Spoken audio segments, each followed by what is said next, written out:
Another good day and a good life mga kabayan, mga katusok. Ito po ang inyong abang lingkod, si Angel, ang simpleng florista ng Saudi Arabia. Ngayon ay may tanggap naman tayo, red and yellow combination.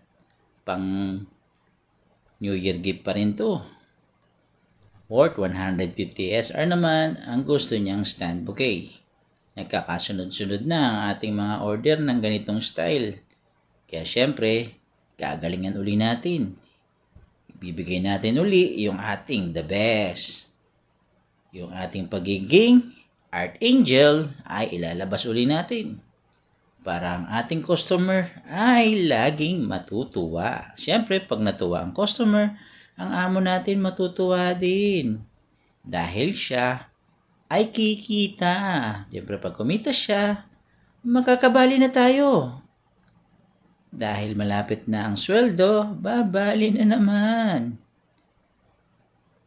Yan o, natapos na natin. Ikalat ang ating red and yellow combination. Then, maglalagay din po tayo ng soldago. 5 side yata ang ating lalagyan. Para magmukha naman siyang elegante at presentable sa ating customer. Para ang ating customer ay matuwa. Lalagyan din natin siya ng tape palibot. At doon natin i-tape ang ating wrapping paper. Nagkat tayo ng half na wrapping paper and then tinupi natin sa gitna ng pa-triangle shape.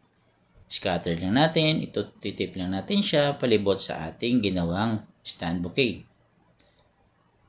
Lahat ng tatsulok ay ilalagay natin sa bandang itaas.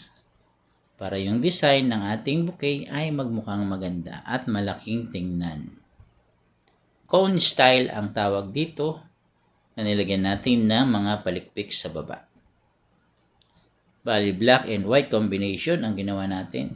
Black yung sa taas at white sa baba. Tatakpan lang natin yung mga tinape natin sa gitna at sa baba ay lalagyan din natin ng palikpik para patakpan naman natin ang ating floral foam. And then lalagyan na natin siya ng red ribbon para magmukhang maganda at balanse ang kombinasyon ng kulay.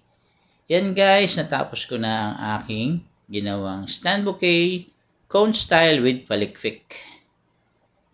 Black and white combination with red ribbon and yellow-red roses with soldago.